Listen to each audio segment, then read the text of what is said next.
Soccer Mommy, though, definitely good. Soccer Mm, Mommy's 2018 breakout, clean on my best of the year list, on many people's best of year lists.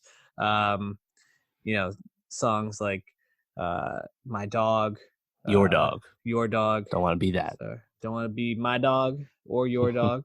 Um, really like propelled her into like the indie spotlight, up there with the likes of, and these are the lazy comparisons, but Phoebe Bridgers, Lucy Dacus, people like that, and Julian Baker, yeah, etc. just Snail the mail. laziest comparisons we can possibly make right now. All the women But pop it in indie rock.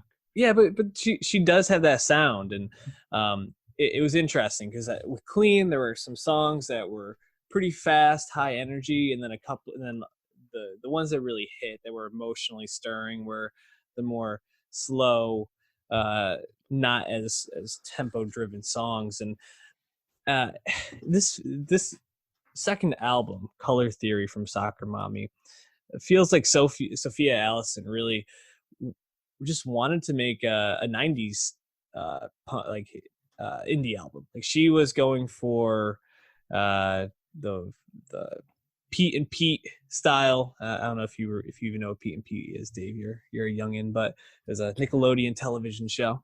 Uh, but Oh shit. you No, don't remember it, do you? no. No. It's too bad. But anyways, she's just going for that like 90s nostalgia, man. Like, and that's kind of what Hmm, I felt throughout sure. this whole thing. I Yeah. don't think that's a unique observation, but She cites Avril Lavigne as a influence. Complicated stuff like that.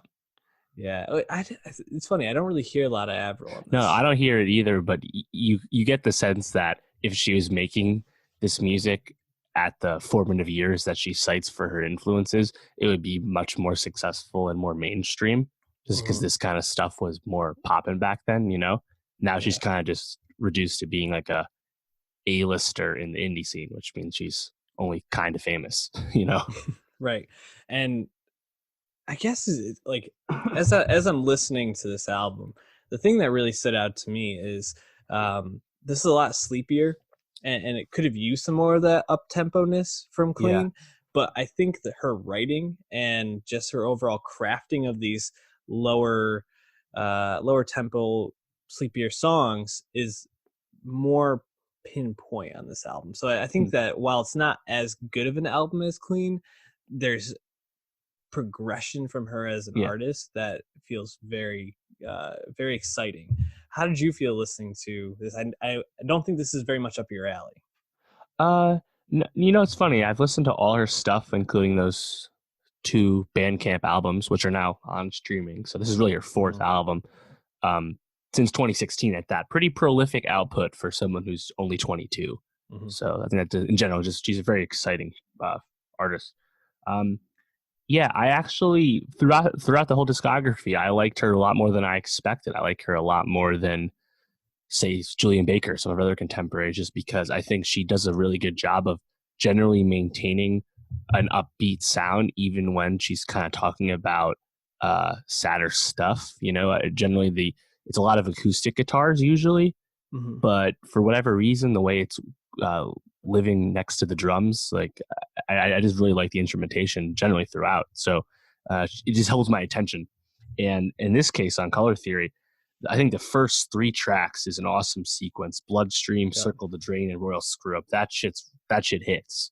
Mm-hmm. And then on some, she loses me a little bit when it's a little slower, but then it comes back again. You know, stuff like Lucy and Stain at the end. So overall, I liked it because you know, I guess this may be a light criticism, but her music is kind of straightforward in terms of how it's made. And I think maybe that's where she's a little influenced by like stuff of her youth. But like you kind of grasp the song structure really easy. And generally the guitars and the instruments, nothing's like super wow you. It's just kind of like well made to the point music.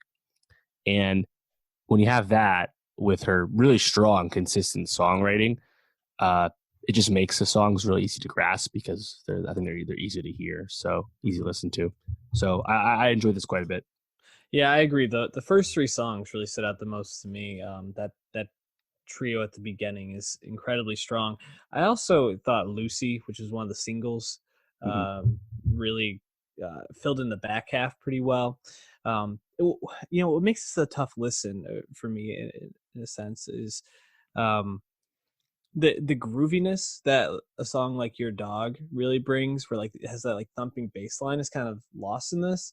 But I think that makes sense because where Clean, I think, focused a lot on relationships, especially like romantic relationships, partner relationships, how breaking out of an unhealthy one um, can be uh, difficult, but also empowering.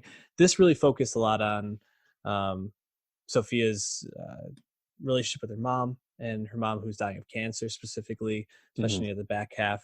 And it's an emotionally taxing listen, I think, and not that that's a knock on her at all. It's just it's heavy content if you really get into the lyrics, and Right. the songs don't really aren't very uplifting in that sense. So if you're sitting with that, it can be a bit heavy. How did you feel about the centerpiece of the album? Yellow is the color of her eyes. 7 Uh, minutes. yeah, you know my thoughts on long songs like that.